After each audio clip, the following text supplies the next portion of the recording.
முன்னுரை. இறைவனின் உண்மையான வாழ்வு அன்றாட தொடர் ஒளிபரப்புக்கு உங்களை வரவேற்கிறோம். இதில் நம் காலத்திற்கென ஒலிக்கும் இறைவனின் குரலை நாம் கேட்கிறோம், அவரை பற்றி அறிந்து கொள்கிறோம், அவரோடு தனிப்பட்ட உறவுக்குள் நுழைகிறோம். அத்தியாயம் 117. ஏப்ரல் 10, 1990. லென்ஸுக்காக. சமாதானம் உங்களோடு இருப்பதாக. நானே மேலிருந்து உங்களை கண்காணிக்கும் பரிசுத்தர். ஆன்ம ஒடுக்கம் செய்து என் பிரசன்னத்தை உணருங்கள், என் பிரசன்னத்தை உணருங்கள். உங்கள் மீதுள்ள என் கண்களை உணருங்கள். என்னை விட அதிகமான அன்பை கொண்டுள்ள மனிதன் எவனும் இல்லை என்று நான் உண்மையாகவே உங்களுக்கு சொல்கிறேன். இன்று என் அன்புக்குரியவர்களே, உங்கள் மக்களினங்கள் இருளில் வசிக்கின்றன.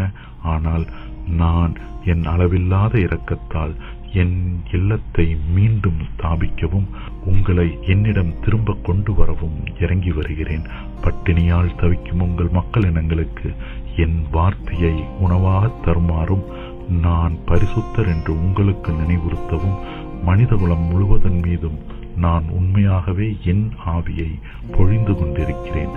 நான் முற்றிலும் அதிகாரப்பூர்வமாக உங்களுக்கு சொல்கிறேன், அன்பு திரும்பி வந்து கொண்டிருக்கிறது. என் மறுவருகை விரைவில் உங்களோடு இருக்கும். ஆகவே ஆன்மாக்களின் மனம் திரும்புதலுக்காக ஜெபியுங்கள். இந்த வனாந்தரத்தில் என் கூக்குரல் அவர்களது செவிகளை எட்டி அவர்களுடைய செவிட்டுத்தனத்தை ஊடுருவுமாறு ஆர்வத்துடன் ஜெபியுங்கள். உங்கள் மனம் திரும்புதலுக்கு முன் பிதாவின் நீதியின் கிண்ணம் நிரம்பி வழிந்து விடாதபடி அவரிடம் ஜெபியுங்கள். தலைமுறையே, என்னை கூவியலை, நான் உன் குரலை கேட்பேன். ஓ தலைமுறையே, தலைமுறையே, வாக்கு கெட்டாத அளவுக்கு கெட்டு போய்விட்ட தலைமுறையே, விவரிக்க இயலாத அளவுக்கு அசுத்தமாயிருக்கிற தலைமுறையே, உன் குற்றம் உன்னை கொள்கிறது. தலைமுறையே, உன் வக்கிரமும் உன் பிரமாணிக்கமின்மையும் நித்தியம் முழுவதையும் ஊடுருவி மோட்சத்தின் தூண்களை அதிர செய்துள்ளது. உன் அக்கிரமங்கள் உன் ஆவியிலிருந்து ஞானம் முழுவதையும் அகற்றிவிட்டது. உனக்காக காத்து கொண்டிருக்கும் காரியத்தைக் கண்டு என் தூதர்கள் எப்படி நடுங்குகிறார்கள் என்பதை நீ அறிந்திருந்தாய் என்றால் உன் விசுவாச மறுதலிப்பால் உன் சொந்த இரத்தத்தால் மூடப்படும் பூமி என் தூதர்களின் கண்களுக்கு முன்பாக தானே உன்னை துண்டு துண்டாக கிழிக்கும் பூமி. வரவிருக்கும் பேரதிர்வை நீங்கள் அனைவரும் புரிந்து கொண்டீர்கள் என்றால் இப்போது இருப்பது போல வெற்று வார்த்தைகளிலும் கடவுளற்ற நிலையிலும் உங்கள் மூச்சை வீணாக்கி கொண்டிருக்க மாட்டீர்கள். ஆண்டவராகிய நான் உங்களை ஆயத்தம் செய்யவும் விண்ணகத்திலிருந்து உங்களுக்கு கற்பிக்கவும் மனம் வருந்தவும் மனம் திரும்பவும் உங்களை அழைக்கவும் என் ஆவியை பொழிகிறேன். நான் உங்களை மீட்டு ரட்சிக்கும்படி இந்த வரப்பிரசாதத்தின் நாட்களில் உங்கள் வரைக்கும் குனிகிற இரக்கத்தின் கடவுளாக இருக்கிறேன். அன்புக்குரியவர்களே, என் வேதனையின் கூக்குரல்களை கேளுங்கள். நான் உங்களை எழுப்ப வருகிறேன். நன்றியற்ற தலைமுறையே, திரும்ப திரும்ப உன்னிடம் கெஞ்சிக் கொண்டிருப்பதில் நான் சோர்ந்து போவதில்லை. நான் தொடர்ந்து உன்னை மன்றாடிக் கொண்டிருப்பேன். என் உதடுகள் உன்னை அழைப்பதில் ஒருபோதும் சோர்ந்து போகாது. ஆனால் நான் பேசிக்கொண்டிருக்கையில் என் துன்பம் நிலைத்திருக்கிறது என்றாலும் தலைமுறையே, உன் இருளை விரட்ட ஒளி உன் அருகில் இருக்கிறது. உங்கள் கண்களை திறங்கள், உங்கள் கண்களை திறங்கள். அப்போது என் மகத்துவ பேரொளியை காண்பீர்கள். நீங்கள் மரண உறக்கம் கொள்ளாதபடி உங்கள் கண்களுக்கு ஒளி தர நான் தயாராக இருக்கிறேன். உங்கள் தலைமுறையின் செயல்கள் கெட்டுப்போயும் அசுத்தமாகவும் என் சாயலுக்கு வெகு தொலைவாகவும் அன்புக்கு வெகு தொலைவாகவும் பரிசுத்தத்தனத்திற்கு வெகு தொலைவாகவும் இருக்கின்றன. நானே உங்கள் பரிசுத்தர். ஆனால் நீங்கள் ஒவ்வொரு நிமிடமும் என்னை மீண்டும் சிலுவையில் அறைகிறீர்கள். இன்று மிகுந்த அன்புடன் உங்களை சுற்றி என் கரத்தை இட்டு அணைத்துக் கொள்பவரும் மிக பலவீனமாயிருக்கும் தலைமுறையான உங்களை மீண்டும் தெய்வீகத்திற்கு கொண்டு வருமாறு என் கையால் மென்மையாக உனக்கு என் வார்த்தையை உணவாக ஊட்டுபவருமாகிய நான் இருக்கிறேன். தீமையிலிருந்து உங்களை விடுவிக்க நான் வருகிறேன். உங்களை அச்சுறுத்த நான் வரவில்லை. என் அளவற்ற இரக்கத்தின் காரணமாக உங்களை எச்சரிக்க மட்டுமே நான் வருகிறேன். என் அந்தரங்கம் உங்களை சொந்தமாக கொண்டிருக்கவும் நித்தியத்திற்கும் உங்களை என்னுடையவர்களாக்கிக் கொள்ளவும் கண்ணை பறிக்கும் வெண்ணாடைகளால் உங்களை உடுத்தவும் இயங்குகிறது. என் இருதயம் உங்கள் அருவருப்பான காரியங்களிலிருந்து உங்களை வெளியே இழுக்க பரிதவிப்போடு தேடுகிறது. நான் கூப்பிடுகிறேன், ஆனால் இன்று உங்களில் மிக பலர் எனக்கு பதில் கூற மாட்டீர்கள். நான் பலவீனமான கருவிகளின் வழியாக பேசுகிறேன், ஆனால் உங்களில் பலர் கேட்க மாட்டீர்கள்.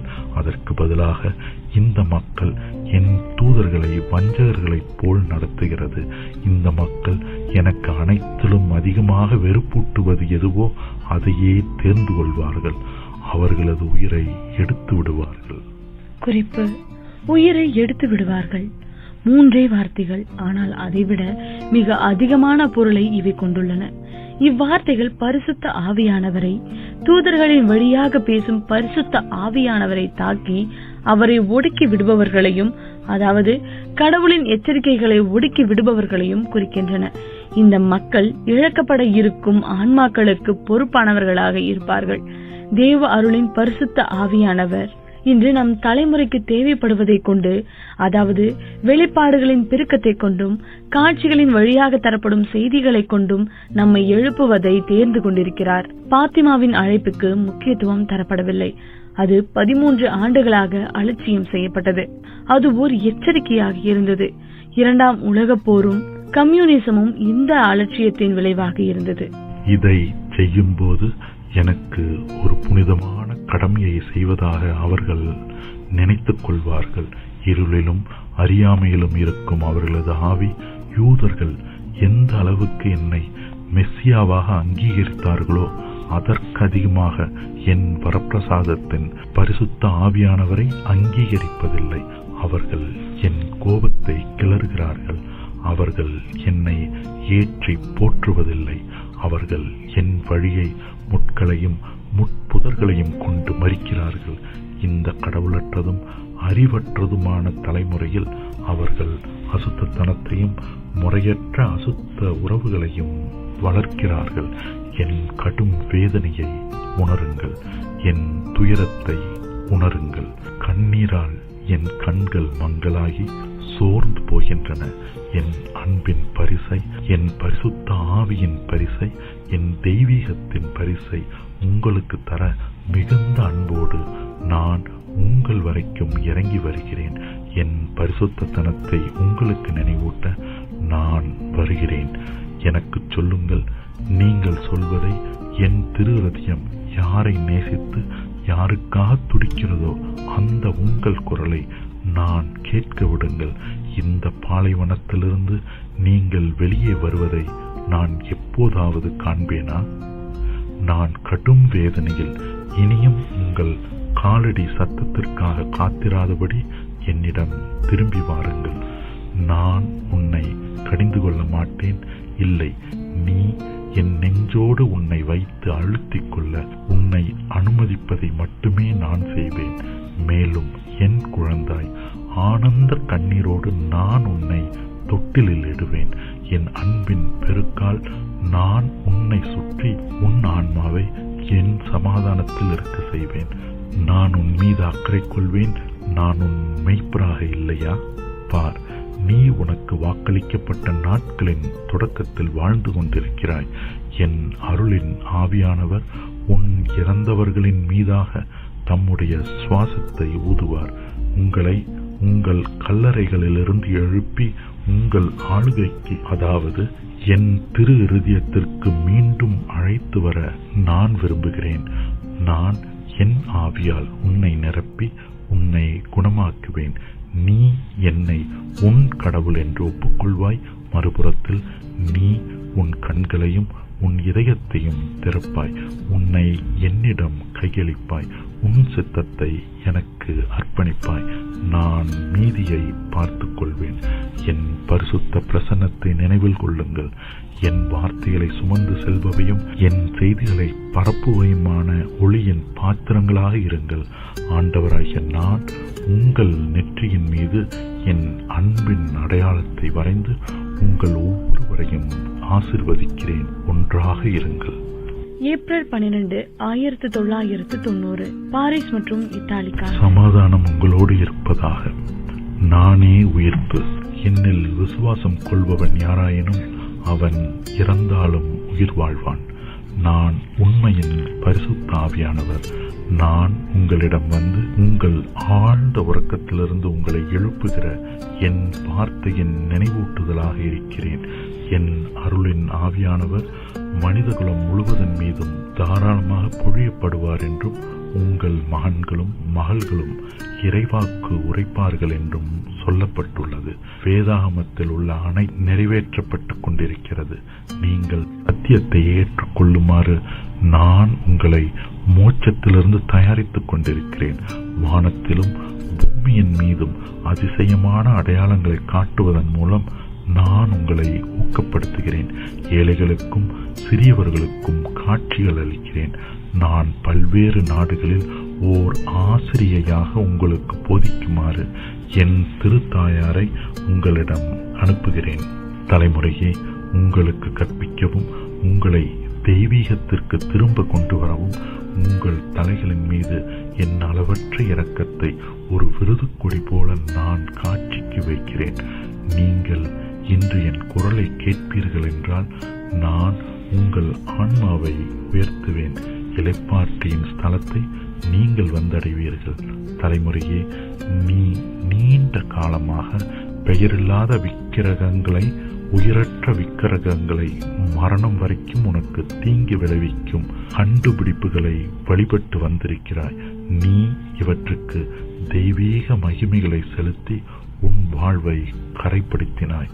பல ஆண்டுகளாக உன் குரல் சத்தத்தையோ உன் காலடி சத்தத்தையோ நான் கேட்கவில்லை. நீ என்னிடம் மன்றாடவில்லை. என் அதிசயங்களை புகழவும் இல்லை. தலைமுறையே, நீ ஏன் உன் பரிசுத்தரான என்னை மறுதலிக்கிறாய்? வந்து மீண்டும் நான் சொல்வதை கேள். அன்பானவர் அன்பாக உன்னிடம் திரும்பி வருவார். இது என் வாக்குறுதி. ஆகவே என்னை வரவேற்க ஆயத்தப்படு. நான் என் அன்பின் பரிசையும் என் புனிதத்தின் பரிசையும் உனக்கு தருவேன். அன்புக்குரியவர்களே, இன்று இங்கே கூடியிருப்பவர்களே, உங்களை தேடியவரும் நீங்கள் என் இன்பமான தோட்டத்தில் என் திருக்கூட்டத்தில் நுழையுமாறு வனாந்தரத்தில் தொடங்கி உங்களை அழைத்தவரும் இயேசுவாகிய நானே என்பதை அறிந்து கொள்ளுங்கள். என்னோடு சமாதானம் செய்து கொள்ளுமாறும் என்னோடு ஒப்புரவாகுமாறும் உன்னிடம் கேட்பவர் எப்போதும் அதிக உணர்வுள்ளவராகிய திரு இதயமாகிய நானே. என் திரு இதயத்தை சுற்றியிருக்கும் முட்கள் ஒரு மலர் வளையமாக மலர்வனவாக உன் இதயத்தை எனக்கு திறந்து என்னை வரவேற்பாயாக. உன் இதயத்தை எனக்கு ஒப்புக்கொடு. நான் என் இதயத்தை மகிழ்விக்குமாறு உன்னை ஆக்கிரமிப்பேன். உன் இதயத்தை கொண்டு என்னிடம் பேசு. நான் பதில் தராமல் இருக்க மாட்டேன். என் நண்பனே, உன் அரசரும் அனைவரின் அரசருமாக இருக்கிற நான் பாவத்தால் நினைந்து ஊறியிருக்கும் இந்த உலகத்தில் உன்னை தேடும்படி இவ்வளவு தூரம் இறங்கி வருகிறேன். இன்னும் எவ்வளவு அதிக காலம் நான் உன்னை தேட வேண்டும்? என் அருளின் ஆவியானவரை வரவேற்கும் விதமாக நீ தரும் பதிலை தேடி தேடி என் கண்கள் தேய்ந்து விட்டன. உன் பதிலுக்காக ஆவலோடு மூச்சிரைத்தபடி நான் என் வாயை திறக்கிறேன். ஆனால் உன் நாவின் மீது கூட வார்த்தை இல்லை. என் அருளின் ஆவியானவர் என் திரு இருதயத்தின் ஆழங்களில் உன்னை வழிநடத்தும்படி உன்னை நோக்கி கூக்குரலிடுகிறார். ஆனால் இன்று என் அருளின் ஆவியானவர் தமது இரக்கத்திற்கு பதில் நன்றி எதையும் பெறவில்லை. நான் என் அரியணையிலிருந்து உன் வாசல் வரைக்கும் குனிகிறேன். களைத்து போனவராகவும் கந்தை அணிந்த ஒரு பிச்சைக்காரனைப் போலவும் அடையாளம் காண இயலாத அளவுக்கு காயப்பட்டவராகவும் வெறும் காலோடும் இறங்கத்தக்க நிலையிலும் உன்னிடம் வருகிறேன். என் புலம்பல்களை கேள். இது கிறிஸ்துவாகிய நான் தான். நான் தாகமாயிருக்கிறேன். அன்பின்மையால் நான் தாகமாயிருக்கிறேன். என் உதடுகள் அன்பின் தாகத்தால் வறண்டு வெடித்துள்ளன. என் வேண்டுகோள்களை திரும்ப திரும்ப சொல்லிக் கொண்டிருந்ததால் என் வாய் பார்ச்மெண்ட் காகிதத்தை விட வறண்டிருக்கிறது. என் இருதயம் அன்பால் நோயுற்றிருக்கிறது. உன் அச்சத்திற்குரிய அகங்காரம் மற்றும் தீய குணத்தையும் மீறி பித்தாகும் அளவுக்கு நான் உன்னை அன்பு செய்கிறேன். என் சிறியவர்களே, என் கரத்தில் என் இதயத்தை ஏந்தியபடி நான் உங்களிடம் வருகிறேன். நீங்கள் எவ்வளவு ஏழ்மையானவர்கள் என்பது எனக்கு தெரியும். ஆனால் நான் உங்களோடு உங்கள் உணவை பகிர்ந்து கொள்ளலாமா? என் தாகத்தை நீங்கள் தணிப்பீர்களா? என் காயங்களை நீங்கள் ஆற்றுவீர்களா? இல்லை, நீ என்னை தேடவில்லை. நான் தான் உன்னை தேடி வந்து நீ வாழ்ந்து கொண்டிருக்கும் இந்த பாலைவனத்தில் உன்னை ஆடையற்றவளாக கண்டுபிடித்தேன். உன் இதயத்தினுள் நுழைய என்னை அனுமதி. நான் மகத்துவமுள்ள முறையில் உன்னை அலங்கரிப்பேன். நீ உன் இதயத்தினுள் நுழைய என்னை அனுமதித்தால் என் மிக சிறந்த நண்பர்களின் வீட்டில் எனக்கு தரப்பட்ட என் காயங்களை நீ காண செய்வேன். அவற்றின் ஆழத்தால் நீ மலைத்து போவாய். என் உடலின் மீது காட்டு மிராண்டித்தனமாக உண்டாக்கப்பட்ட எண்ணற்ற அடையாளங்களின் காட்சியால் தாக்கப்படுவாய். என் திருவுடலின் காயங்கள் எப்படிப்பட்டவை என்றால் அவை தங்கள் போர்க்களத்தில் என்னை ஊனமுற்றவராக ஆக்கிவிட்டன. நான் அதிகாரப்பூர்வமாக உனக்கு சொல்கிறேன், ஒரு சிறு குழந்தையைப் போல கடவுளின் அரசை வரவேற்காதவன் யாராயினும் அவன் ஒருபோதும் அதில் நுழைய மாட்டான். இதய எழுமையில் என்னை தேடு, அப்போது நீ என்னை கண்டுபிடிப்பாய். என்னை சோதிக்காதே, அப்போது நீ என்னை காண்பாய். என் சர்வ வல்லமையை அடையாளம் கண்டுகொள்வாய். எங்கள் அழைத்தல்களுக்கு தொலைவாயும் குளிர்ந்தும் இராதே. எங்கள் அழைத்தல்களுக்கு செவிடனாக இராதே. எங்கள் வேண்டுகோள்களை கேள். உன் காதுகளை திறந்து மேய்ப்பரின் அழைப்பை அடையாளம் கண்டுகொள். நீ பலவீனமாக இருந்தால் நான் உன்னை தூக்கி என் தோள்களின் மீது சுமந்து செல்வேன். என் மாசற்றத்தனத்திலும் என் ஒளியிலும் உன் ஒவ்வொரு பாவத்தையும் துடைத்து அகற்றிவிட நான் தயாராயிருக்கிறேன். ஓ சிநேகிதியே, நீ ஏன் இன்னும் தயக்கத்துடன் தடுமாறுகிறாய்? உன் தொப்புள் கொடி இன்னும் என்னோடு இணைந்துதான் இருக்கிறது. நானே உன் சுவாசத்தின் ஆதாரம். நான் அபரிதமான முழுமையான ஊட்டம் தரும் ஆதாரமாக இருக்கிறேன். என் வார்த்தையை கொண்டே நான் உனக்கு உயிர் தந்து சாவினின்று உன்னை பாதுகாக்கிறேன். என் தோழியே, உனக்கு உயிரளிப்பது நீ உண்ணும் பல்வேறு பயிர்கள் அல்ல, உனக்கு உயிரளிப்பவர் நானே. ஆகவே உன் கண்களை என்னை நோக்கி உயர்த்து, என் வார்த்தையை உன் இதயத்தில் மதித்து போற்று. அப்போது உயிர் வாழ்வாய். என் தோழியே, உன்னிடம் வந்து உன் கண்களை திறக்கும்படி என்னிடம் கேள். நான் ஆவலோடு வந்து உன் முகத்திரையை அகற்றுவேன். வந்து உங்களில் பலர் வழி தவறி சென்றுள்ள உன் அந்நிய நாட்டினின்று உன்னை திரும்ப கொண்டு வருமாறு என்னிடம் கேள். நான் உன்னிடம் பறந்து வருவேன். நீ என்னை விவாகரத்து செய்யும்படி உன் கெடுமதியின் நாளில் என் பாதைக்கு குறுக்கே ஒரு சுவரை கட்டியிருந்தாலும் என் சுவாசத்தின் ஒரே தாக்குதலால் நான் அந்த சுவரை இடித்து தள்ளுவேன். அதன் பின் நான் என் அன்பை உனக்கு நினைவூட்டுவேன். நானே உன்னை அனைவரிலும் அதிகமாக அன்பு செய்பவர் என்பதையும் என் திரு இருதயமே உன் வசிப்பிடம் என்பதையும் நான் நினைவுபடுத்துவேன். உன்னை என்னிடமிருந்து பிரித்துக் கொள்ளாதிருக்கும்படி நான் உங்களுக்கு நினைவுபடுத்துவேன். இதயத்திலும் ஆன்மாவிலும் இணைந்திருக்குமாறும் நான் உங்களை அன்பு செய்வது போல் நீங்களும் ஒருவரையொருவர் அன்பு செய்யுமாறும் நான் உங்களுக்கு நினைவுபடுத்துவேன். ஆம், உங்கள் நினைவுகளை புதுப்பிக்குமாறு உங்களிடம் பேசுபவர் என் வார்த்தையை இடைவிடாமல் உங்களுக்கு நினைவுபடுத்துபவரான நானே. என் பரிசுத்த ஆவியை பெற்றுக்கொள்ளுங்கள். நான் உங்கள் ஒவ்வொருவரையும் அன்பு செய்கிறேன். இதே கணத்தில் நான் என் அன்பின் அடையாளத்தை உங்கள் நெற்றியில் வரைகிறேன். ஒன்றாயிருங்கள். முடிவுரை. இறைவனின் உண்மையான வாழ்வு அன்றாட தொடர் ஒளிபரப்பை இப்போது நீங்கள் கேட்டீர்கள். ஒரு புதிய ஒளிபரப்பில் மீண்டும் நாளை உங்களை காண நாங்கள் மிகவும் ஆவலாக இருக்கிறோம்.